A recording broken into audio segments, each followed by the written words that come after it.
On Kashmir, actually we have done, I think, a good job solving most of it. I think removing Article 370 was step number one. Holding elections, which were done with a very high turnout, was step number 3. I think the part we are waiting for is the return of the stolen part of Kashmir, which is on the under illegal Pakistani occupation. When that's done, I assure you, Kashmir solved. विदेश मंत्री S Jaishankar Britain के दौरे पर हैं।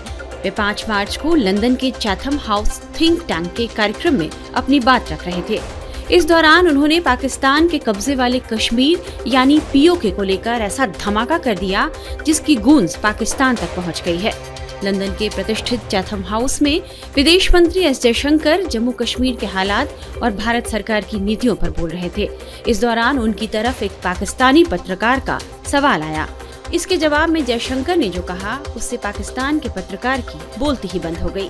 जयशंकर ने कहा, पाकिस्तान अधिकृत कश्मीर के भारत में वापस आने से कश्मीर समस्या का समाधान हो जाएगा। जयशंकर ने कहा कि पीओके की वापसी का इंतजार हो रहा है जो पाकिस्तान के अवैध कब्जे में है। जयशंकर से पाक पत्रकार निसार ने सवाल किया था कि कश्मीर का मसला सुलझ नहीं रहा, आप इसे कैसे हल करेंगे। पाकिस्तान पत्रकार का यह सवाल था कि जयशंकर ने जवाब देना शुरू कर दिया और ऐसा जवाब दिया जिससे पाकिस्तान के पत्रकार तो देखते ही रह गए। सुनिए जयशंकर ने कश्मीर और पीओके के मुद्दे पर क्या कहा। Kashmiris are up in arms because India is occupying Kashmir illegally. That's the reason why they are protesting. Now, given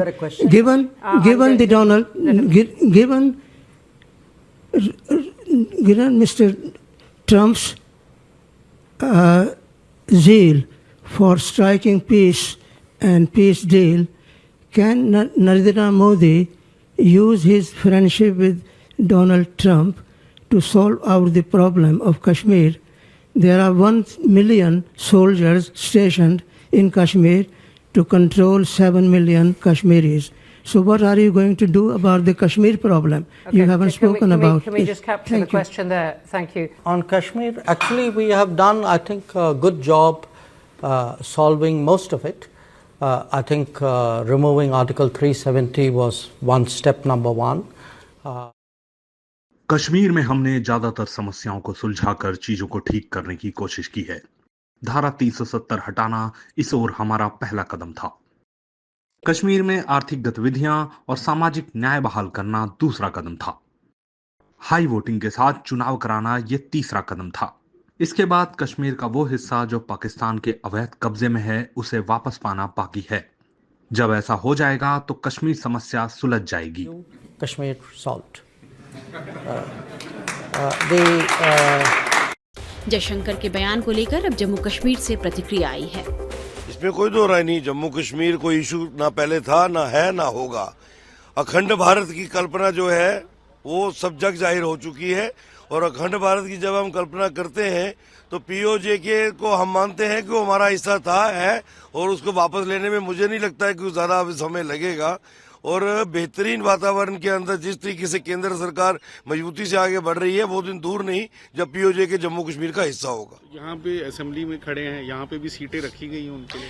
इसमें कोई तो राय नहीं, 24 सीटें रिजर्व है। जैसे ही वो इलाका हमारे कब्जे में आएगा उनको डिफ्रीज किया जाएगा और वो लोग चुन के आएंगे। डेफिनेटली इसमें कोई शक नहीं। इस वाले कश्मीर का कोई इश्यू ही नहीं है जिसका हम सोल्यूशन ढूंढते हैं। यहाँ पे जो इकोनॉमिक ग्रोथ की बात की है वो तेजी से बढ़ रही है। यहाँ की जीडीपी आफ्टर एब्रोगेशन भी बढ़ी हुई है, इसमें कोई शक नहीं। अगर सॉल्व करने की बात करते हैं तो हम पीओजे की बात करते हैं। मुझे बड़ा अजीब लगता है जब यहाँ पे बहुत सारे मेंबर्स, मुझे लगता है कि जिनको अभी भी दिमाग में एक परत बैठी हुई है कश्मीर मसला, तो कश्मीर मसला पीओजे का मसला है। उस पे कोई डिबेट करनी है, बहस करनी है तो करें। बाकी इस वाले कश्मीर पे क्या बात करें? ये भूमि भारत की है, ये भूमि भारत के पोजीशन में है, हम लोग भारत के हैं, भारत का संविधान पूर्णतः लागू हो गया है। अब इस पे तो कोई बात ही नहीं है। ठीक कहा है हमारे मिनिस्टर ऑफ एक्सटर्नल अफेयर्स ने कि यहाँ पे तो सिर्फ इकोनॉमिक ग्रोथ जिसको रोका हुआ था पाक प्रायोजित आतंकवाद ने या कुछ मानसिकता ने, उसको लगभग खत्म कर दिया और उस स्पीड पर, उस राह पे ये चल पड़ा है। बात होगी तो पीओजे के होगी, इसके अतिरिक्त कुछ नहीं होगा। वहीं कांग्रेस ने इस पर क्या कहा है ये भी सुन लीजिए। अगर वो जयशंकर का बयान सही है तो वो तो भारत का की संसद का जो 1994 और 2012 का रेजोल्यूशन है उसके अनुकूल नहीं है, क्योंकि 1994 और 2012 में भारत की संसद ने सर्वसम्मति से ये प्रस्ताव पारित किया था कि जो जम्मू कश्मीर राज्य था, जिसको भारत में जिसका विलय 25-26 अक्टूबर 1947 को हुआ था, वो भारत का अटूट अंग है। और अगर विदेश मंत्री जयशंकर ने सिर्फ पीओके की बात की है तो इससे बहुत गंभीर और संवेदनशील सवाल पैदा होता है। तो क्या वो ये मानते हैं कि गिलगिट और बल्टिस्तान पाकिस्तान का हिस्सा है? क्योंकि ये तो फिर भारत के जो का संसद का प्रस्ताव है, जो वो भारत का संयुक्त राष्ट्र में हमने स्टैंड है, और उसके बिल्कुल विरुद्ध है। क्योंकि हमारा ये मानना है कि जो पाकिस्तान नियंत्रित कश्मीर है और जो गिलगिट बल्टिस्तान है, जिसको नॉर्दर्न एरियाज कहते हैं, वो सारा एक भारत का हिस्सा है और भारतीय गणराज्य का अटूट अंग है। इस पे उनको स्पष्टीकरण देना चाहिए। अब सुनिए रक्षा मामलों के जानकार प्रफुल्ल बख्शी, जो जयशंकर के बयान के मायने आपको समझा रहे हैं। एब्सोल्युटली जो उन्होंने डिसेंडिंग ऑर्डर में बताई इंपॉर्टेंस 370 और पीओके की बात है, बिल्कुल ठीक कह रहे हैं, बिल्कुल ठीक कह रहे हैं। एब्सोल्युटली इन ऑर्डर कह रहे हैं कि ये वाकई में हुआ कि क्या प्रायोरिटी इनकी थी। उन्होंने बिल्कुल जिक्र कर दिया, 370 की बात करी और उन्होंने फिर पीओके की बात करी, पीओके को वापस लेने की बात आ रही है। तो अपनी उन्होंने देश की प्रायोरिटी को as a foreign policy head, as a foreign affairs head, उन्होंने बिल्कुल ठीक गिना दिया है। और मैं ये बात मैं मानता हूं कि ये चीजें हैं, ये पहले क्लैरिफाई नहीं होती थी, पहले इतना क्लियरली कोई बात नहीं करता था, घुमा फिरा के ऊपर नीचे करके बात करते थे, जनता कंफ्यूज रहती थी, मीडिया कंफ्यूज रहती थी, सब कंफ्यूज रहते थे। अब एब्सोल्युटली क्लियर है जो उन्होंने बोला, एब्सोल्युटली क्लियर है, 370 इज अ टॉप प्रायोरिटी और बाकी डिसेंडिंग ऑर्डर्स में उन्होंने बता दिए। तो मेरे को लगता है इसमें कोई डाउट नहीं होना चाहिए किसी को। कहाँ डाउट है? क्या मतलब आपको ये वो कितना अहम जो है, अगर हम समझना चाहें उसे? देखिए, पीओके उन्होंने कहा कि हमको अब हमारे को लेना है, पीओके की बात की उन्होंने। जो पीओके की बात कर रहे हैं तो वो सारा का सारा जो पाकिस्तान ने ऑक्यूपाई किया कश्मीर एरिया में, सब आ जाता है, वो पीओके है। तो अब ये पीओके को एक एक काउंट गिन के थोड़ी बताएंगे। Pakistan occupied area of Kashmir, वो उसको उन्होंने बताया।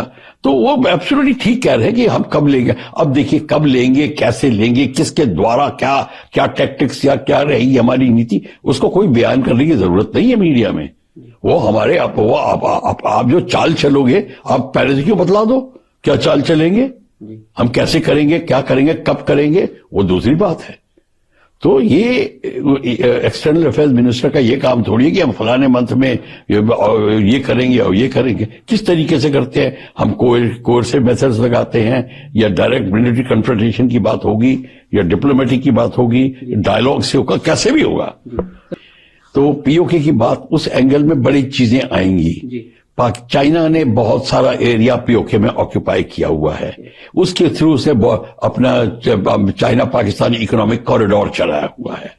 क्या भारत उसको किस एंगल से देखेगा, उसको कैसे लेगा, चाइना का क्या रिएक्शन होगा, मद्देनजर रखते हुए जो करंट रिलेशनशिप जो चाइना के साथ अब फैलसूफी दिखाने के कगार पे हैं, जो अब थोड़ा शांतिपूर्ण वातावरण बन रहा है, उसको देखकर भारत के क्या नीति रहेगी इस पीओके को लेके। फिर गिलगित बल्तिस्तान की बात आएगी, वो उसमें कैसे होगा।